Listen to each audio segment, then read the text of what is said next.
Assalamualaikum warahmatullahi wabarakatuh. Okay, everyone, how are you? Are you fine? Okay, thank you very much. Okay, today we will study about simple presence. Hari ini kita akan jumpa lagi bersama saya, Mr. Mukhlis, Sekolah Tinggi Agama Islam Miftahul Ula, Nganjuk. Okay, everyone, hari ini kita akan belajar bahasa Inggris satu, yang mana kita hari ini akan mempelajari tentang simple present tense. Oke, are you ready? Thank you very much. Oke, CPMK, yaitu adalah capaian pembelajaran mata kuliah bahasa Inggris. Yang pertama adalah mampu membaca, memahami teks bahasa Inggris yang relevan dengan pendidikan agama Islam, serta mendiskusikan problematika yang berkaitan dengan lembaga pendidikan Islam dalam bahasa Inggris. Kemudian apa sih sub CPMK-nya? Yaitu yang pertama, mampu mempraktekkan penggunaan simple present untuk menjelaskan aktivitas sehari-hari. Jadi kamu nanti harus bisa berbahasa Inggris baik aktif maupun pasif. Oke?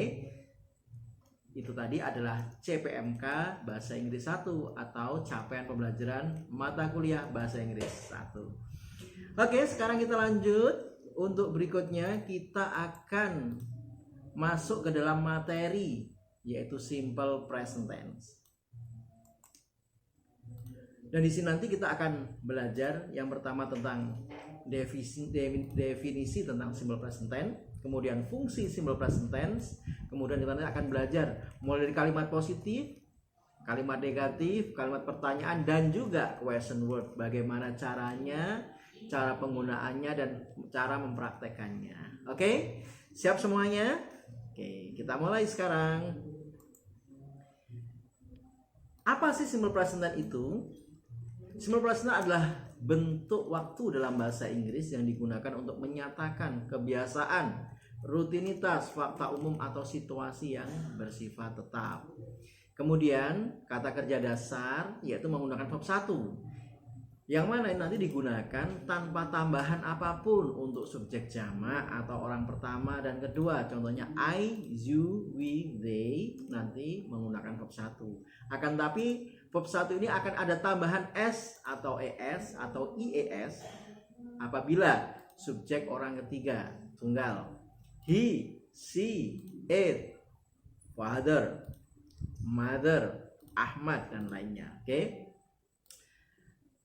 Itu tadi adalah definisi dari simple present tense. Oke?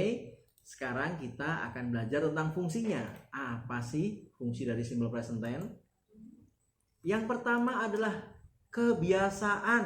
Nah, jadi simple present tense ini adalah menerangkan kebiasaan kita. Contoh, saya sarapan roti dan minum kopi setiap pagi. Ini adalah kebiasaan kita sehari-hari. Oke? Kemudian yang kedua adalah fakta umum. Nah, fakta umum ini contohnya bumi berputar mengelilingi matahari. Matahari terbit dari timur. Ini adalah merupakan fakta umum. Kemudian yang ketiga adalah jadwal. Saya bekerja di kantor dari Senin hingga Jumat.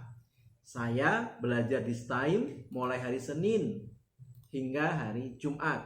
Ini adalah merupakan jadwal atau rutinitas kita. Kemudian yang keempat adalah pernyataan. Nah, contoh dari pernyataan adalah saya suka membaca buku di waktu luang.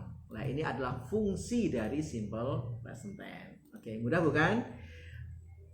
Berikutnya kita masuk dalam bentuk positive sentence. Bagaimana sih caranya kita menggunakan simple present dalam bentuk positif? Oke, sekarang kita mulai. Ada dua rumus di sini. Apabila subjeknya I, you, we, they, nanti menggunakan verb 1 dan ditambah objek jika ada.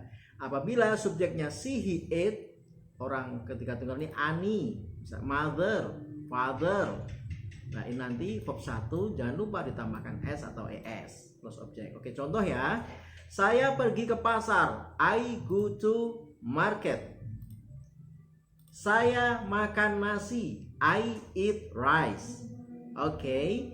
Kemudian mereka bermain sepak bola. They play football. Oke, ini adalah contohnya. Kemudian contoh berikutnya apabila menggunakan she, he, it, atau orang tunggal satu, ini verb satunya tambahkan s atau es. Contoh, dia perempuan pergi ke pasar. She goes to market. Tambah go menjadi goes. Oke. Kemudian dia laki-laki pergi ke pasar. He goes to market. Ani pergi ke pasar. Ani goes to market. Ani minum kopi. Ani drinks coffee. Drink menjadi drinks. Oke. Ini adalah perbedaan subjek I, you, we, they dan subjek she, he, it, ani. Jadi jangan lupa apabila subjeknya she, he, it, orang tunggal itu, verb satunya tambahkan s atau es. Oke? Itu tadi adalah bentuk simple present tense dalam bentuk kalimat positif. Berikutnya kita akan lanjut yaitu bentuk kalimat negatif. Bagaimana sih kalimat negatif itu? Kita mulai. Sama, ini juga ada dua rumus. Yang pertama, bila subjeknya I, you, we, they, untuk kalimat negatif nanti menggunakan do plus not plus verb 1, objek jika ada. Kemudian jika subjeknya she, he, it, ani, nanti menggunakan does, not, verb 1 plus objek. Ingat, di kalimat negatif tidak ada tambahan s atau es. Tambahan verb 1 s atau es hanya berlaku di kalimat apa tadi?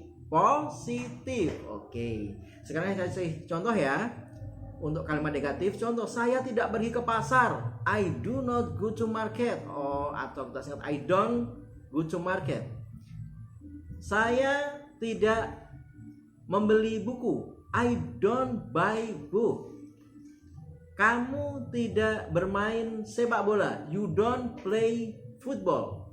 Mereka tidak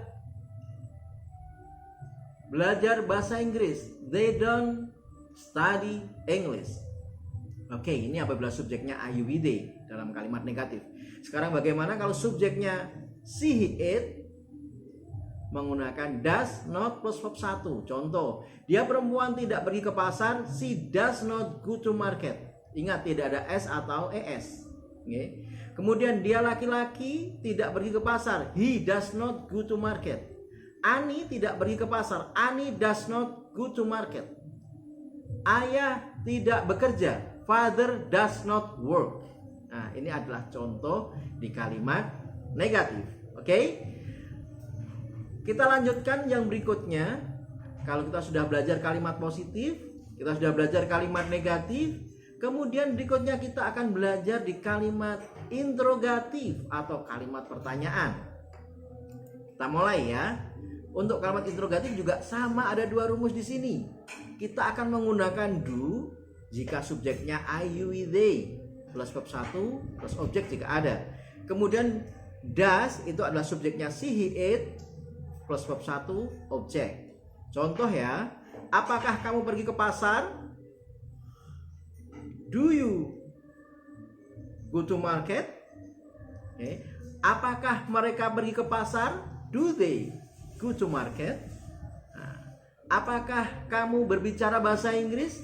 Do you speak English? Oke. Kemudian contoh berikutnya apabila kita menggunakan does jika subjeknya she, he, it. Apakah dia perempuan pergi ke pasar? Does he go to market? Apakah dia laki-laki pergi ke pasar? Does he go to market? Apakah Ani pergi ke pasar? Does Ani go to market? Oke, jelas ya? Ini adalah untuk kalimat interrogatif.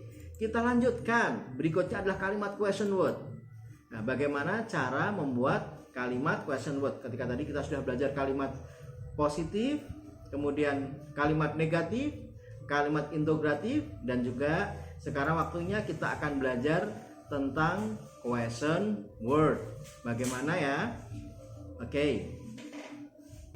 Oke everyone, sekarang kita akan lanjut yang berikutnya adalah question word. Sama di sini juga ada dua, yaitu question word menggunakan do jika subjeknya I, you, we, they dan plus verb 1, dan nanti question word menggunakan does jika subjeknya she, he, it. Oke, contoh ya.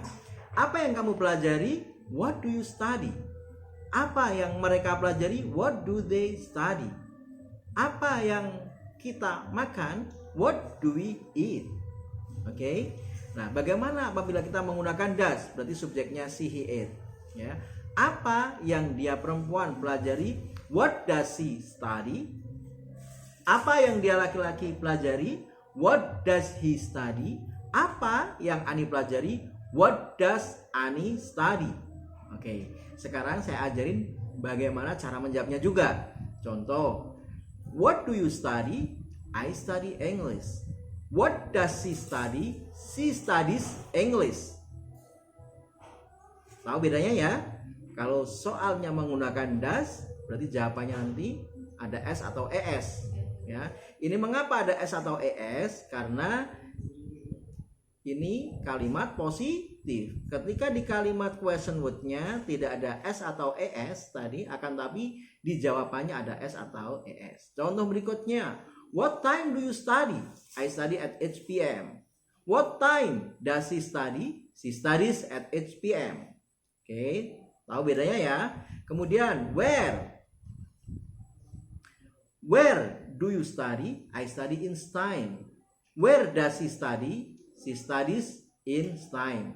Oke, dari question word ini paham ya semuanya ya? Oke, berikutnya apabila kamu sudah paham dari definisi, kemudian fungsi, kemudian kalimat positifnya, kalimat negatif, kalimat interrogatif, dan question word. Sekarang saya kasih berikutnya adalah rangkumannya ya. Rangkuman dari materi yang sudah kita pelajari pada hari ini. Yang pertama, ingat ya, simple present itu adalah untuk menyatakan kebiasaan atau rutinitas sehari-hari. Contoh, I go to school every day. Yang kedua, menyampaikan fakta umum atau kebenaran. Contoh, the sun rises in the east. Oke. Kemudian yang ketiga, menjelaskan situasi atau kondisi yang berlangsung saat ini. We study English. Dan ingat, yang paling penting, untuk subjek orang ketiga tunggal, he, she, it, tambahkan S atau ES pada kata kerja, akan tapi dalam kalimat positif. Contoh, dia berjalan, he walks. Dia menonton, she watches. Oke, dalam bentuk kalimat positif dan tidak berlaku di kalimat negatif ataupun pertanyaan. Oke, gitu ya. Ini adalah rangkuman dari materi simple present yang sudah kita pelajari. Kemudian ayo kita masuk berikutnya, kita coba dengan evaluasi untuk mengetahui apakah kamu sudah paham apa belum. Ini we study English. Oke, benar ya? Karena ini harus menggunakan verb 1 karena subjeknya I, you, we, they. Kemudian kalau she go or she goes. Ya, benar, she goes karena orang ketiga tunggal ya. Dan kalimatnya positif. So, she goes to school every day. Kemudian yang ketiga ini adalah kalimat negatif. Ayo, pakai apa ini? Kalau they not like spicy food. So, yang benar apa? Ya, they do not like spicy food. Oke. Kemudian yang keempat, yes, it is negative forms. Ahmad not play football every weekend. Jadi apa? Pakai do atau does? Ya, harus pakai does. Ahmad does not play football every weekend. Nah, ini adalah berikutnya kalimat tanya. The sun rise in the east. Ayo, pakai do atau does ini? Iya, benar. Menggunakan apa? Does. Oke, everyone. Itu adalah evaluasi dari bentuk simple present. Kemudian referensinya apa? Jangan lupa ya, ada Azhar, kemudian Murphy, dan jangan lupa ada satu referensi lagi yang sangat penting, yaitu di web mukhlisedu.com. Oke, kita cek ya. Dan pastikan untuk mukhlisedu.com ini kamu semuanya sudah mempunyai akun. Karena apa? Di sini nanti ada mata kuliah bahasa Inggris 1 untuk semester ganjil, ada ilmu pendidikan, bimbingan proposal, dan juga perbandingan pendidikan. Jadi kita nanti akan kamu bisa melihat semuanya dalam bentuk di web ini. Kemudian yang di berikutnya ada e-learning. Nah, e-learning ini adalah setiap nanti kita pembelajaran, kita akan ada evaluasi melalui e-learning. Tinggal klik aja e-learning dan jangan lupa tuliskan username dan password kamu. Jangan sampai lupa ya. Okay, everyone, I would like to say thank you very much for your nice attention for today. Saya ucapkan terima kasih untuk panjenengan semuanya yang sudah belajar di bahasa Inggris 1. Mudah-mudahan sukses untuk kamu semuanya. Terima kasih. Wassalamualaikum warahmatullahi wabarakatuh.